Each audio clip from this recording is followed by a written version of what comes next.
Why do people fail at weight loss? This is a question that I have wondered for a long time. I help people lose weight for a living. I figure if I could figure out the answer to this question, it might make weight loss easier for a lot of other people. I thought maybe we could dig into this today, much in a similar way that I dig into this with clients who are seeking to lose weight, because I want to help them understand this. If they can understand this, they're going to be far more likely to be successful. So I have a question for you. Why have you failed in the past? If you think to all your weight loss efforts in the past that you have done, why have you failed? Now, when I look at this, I actually think we could ask a better version of this question, something that's probably more helpful. So what if we just ditch the word why and replace it with how? I find that how makes a question a lot more helpful when trying to solve problems versus why. I do like why. It's a good question, but how can be very, very, very helpful. Well, let's define this word right here for today's conversation, failure. Because if we don't have a clear understanding of this word, the conversation, well, we might be saying totally different things, thinking we're saying the same thing. I've really found in my life that taking time to pause and define terms makes conversations go a lot smoother and helps everybody understand things a lot more. And so I think it'd be helpful right now. Let's dig into this word, failure. We can define it this way, I suppose. Failure in weight loss is when a person successfully pursues their goal, encounters a challenge, and then gives up on the intentional pursuit of that goal. Okay, we'll come back and circle around and dig into this more, but let's define the inverse of failure, which would be success. This is my favorite definition: the progressive realization of a worthy ideal or worthy goal. I used to think success was defined as once you've accomplished something, now you're successful, but I didn't ever like that because when I thought that way, that meant I was not successful until I had accomplished the goal. And I didn't like not being a success on the way to the goal. I wanted to be considered a success all along the way. And then when someone helped me understand this, that I am successful as long as I am making my way towards my goal. I could even be stumbling and falling all over the place. But as long as I'm stumbling forward and picking myself up, knocking the dust off, trying to figure things out and moving forward again, I'm going to make it I'll get closer to my goal. So looking at these two definitions, success and failure, I have a question again for you. How have you failed in the past? See, I've asked lots of people this question. How have you failed in the past? And over the years, I've heard all sorts of reasons from things like I went on a vacation to Epcot Center, big stressful project at work. I had to start taking care of my dad. He went into a home this week. I got overwhelmed by tracking. Interestingly enough, the diet itself tends to cause people to want to quit. I went on a work trip and there was nowhere healthy for me to eat, or maybe the scale went up this morning by 4 pounds, or the kids are home this summer and now I have no time, or I was tired of paying so much attention and I just wanted to eat normal again. These are just a handful of reasons. I've seen so many more reasons than just these, but these are certainly common ones.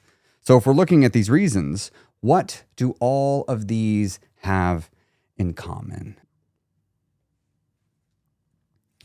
What do all of these have in common? What is it that they all share? Well, they are justifications for something, but a justification for what?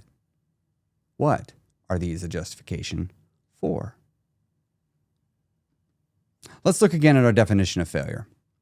Failure in weight loss is when a person successfully pursues their goal, encounters a challenge, and then gives up on the intentional pursuit of the goal. Okay? I think we could simplify this. What if we simplified it to this? Hitting a challenging situation and then giving up. Hitting a challenging situation and then giving up. That's failure. I once used to believe, as many do, that failure at weight loss equals the scale not going down. But I've realized failure at weight loss does not equal the scale not going down. This is just what I used to think. The truth is, failure at weight loss is something different. Failure at weight loss is quitting before the goal is attained. That's what failure at weight loss is. Quitting before the goal is attained. I never thought in those terms when I was constantly dieting. This was life altering for me to begin to understand this. So what do all these have in common? They're justifications for giving up the pursuit of the goal before it is attained. We call our excuses justifications for giving up the pursuit of the goal before it is attained. Now, I kicked off this video with a big slide with a question on it as the title. Why do people fail at weight loss? Why do people fail at weight loss?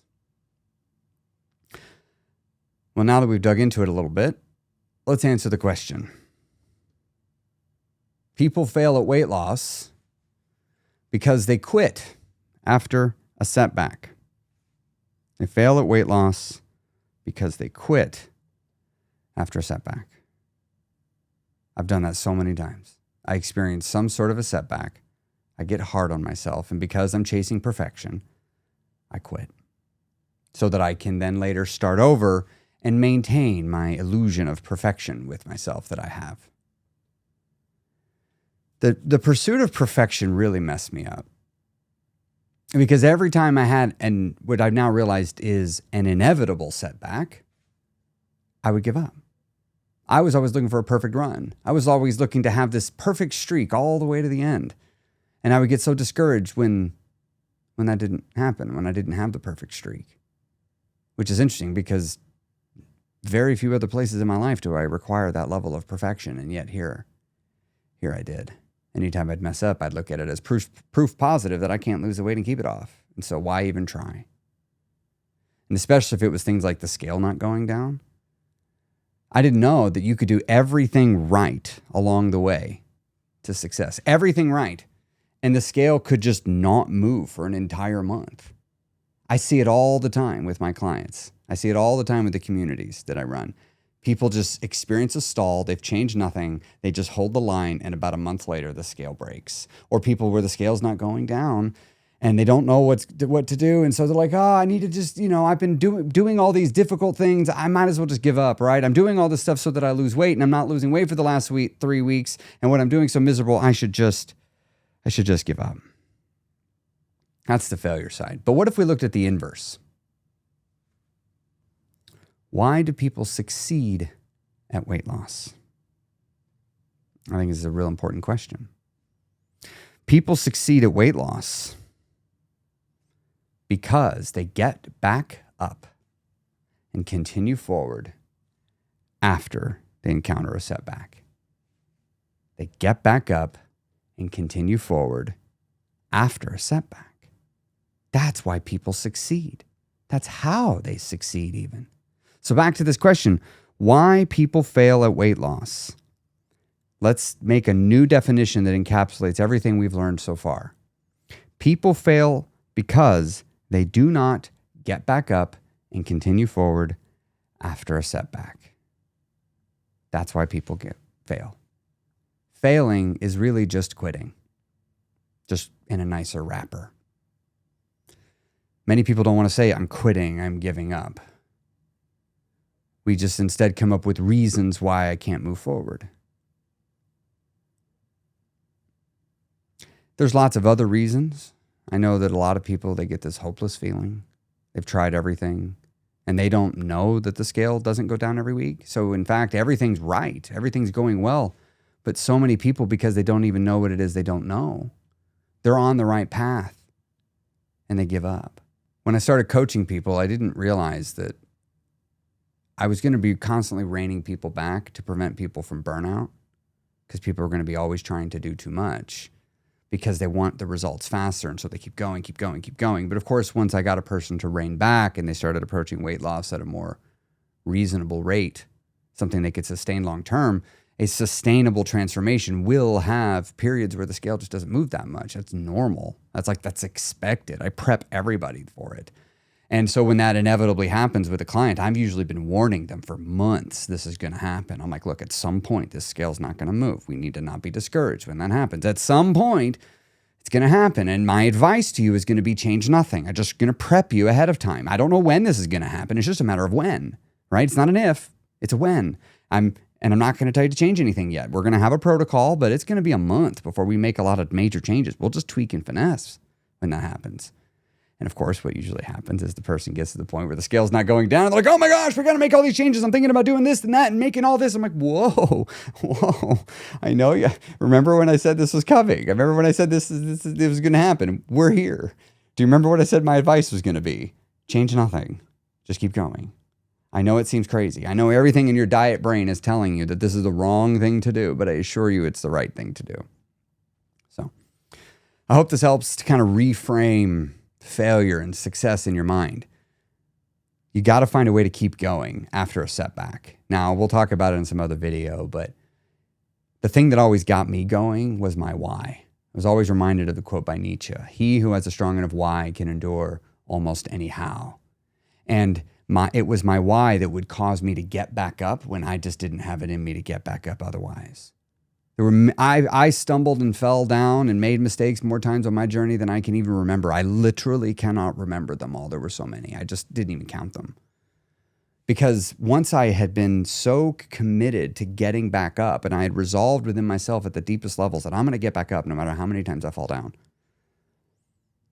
the falling down didn't scare me so much because I would just pick myself up, knock the dust off, look around, dig into the failure, get my lesson out of it, and go move forward and try again.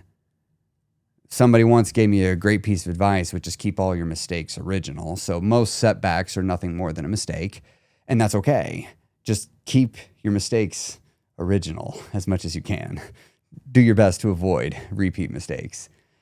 Because if you do that, you're just failing your way forward. And failing is a natural part of the process. Success requires not quitting after a setback. All right. Hope this helps. See you next time.